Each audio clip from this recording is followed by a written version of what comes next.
Hello everyone, welcome back to my YouTube channel. Today we're going to talk about Seun's recent interview with Randy Peters. Did you guys watch it? Seun of Channels Television, that's what I'm referring to.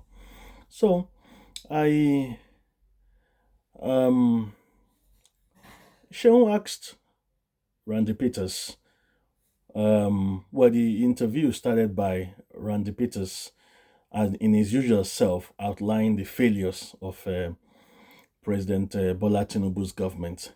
He emphasized on lack of electricity, and he listed so many things not right about this present administration.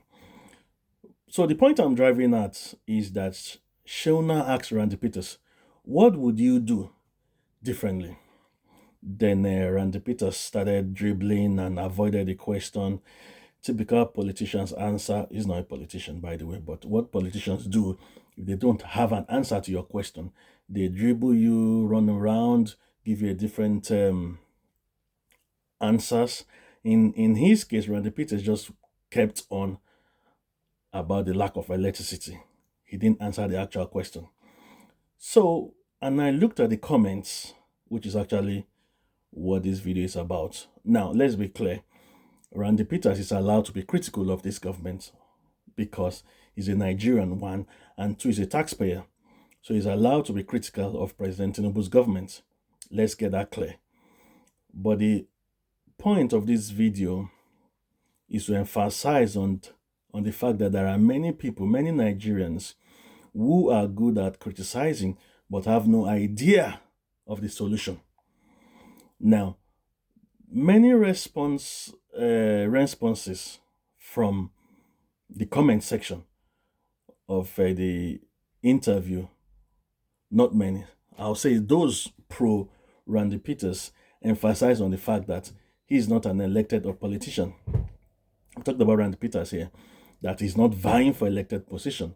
So he need not defend himself, or he shouldn't provide a solution to Nigeria's problem.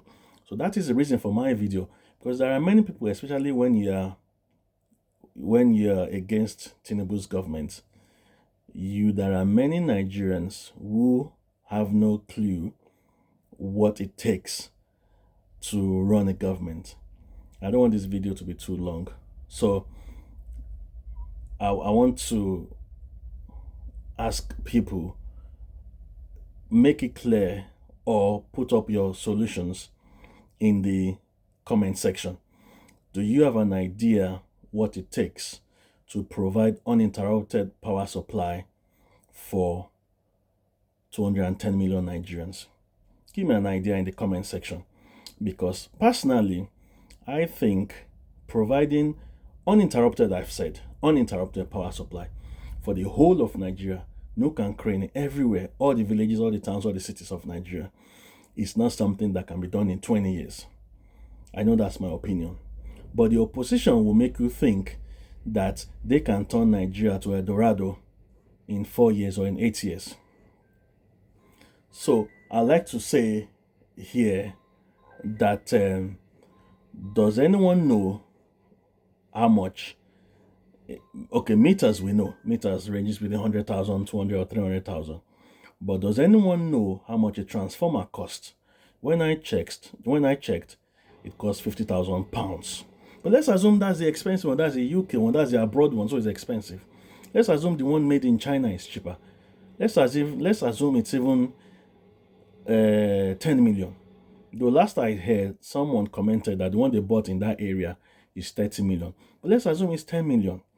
So if President Tinubu has to provide transformer for all the 774 local governments in Nigeria, do you know how much that will cost?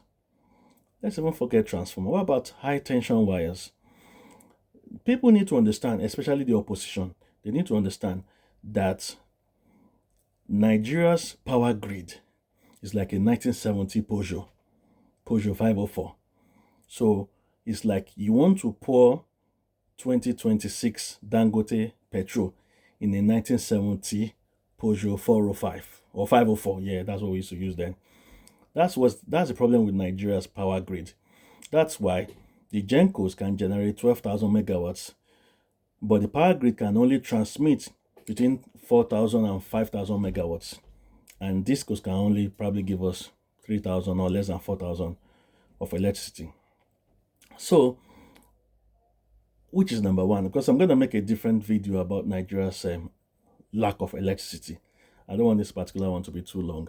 So the second issue I want to emphasize on is that most of our journalists do not ask the right questions. I've been asking myself, if I say any obedient and they always insist that Peter Obi can make Nigeria better, that's fine. I have no problem with that. The only question I always ask every obedient is, what is Peter Obi's solution to Nigeria's lack of power? Then they keep quiet. What is Peter Obi's solution to stopping insecurity in Nigeria, to eradicating Boko Haram, Iswap, Bandits, and all the rest? Then they keep quiet. And it's not only Peter Obi, it's not only obedience I've asked these questions. I've asked ATIKU'S supporters as well. Nobody seems to have an idea, the opposition I'm talking about, how to eradicate Nigeria's problem.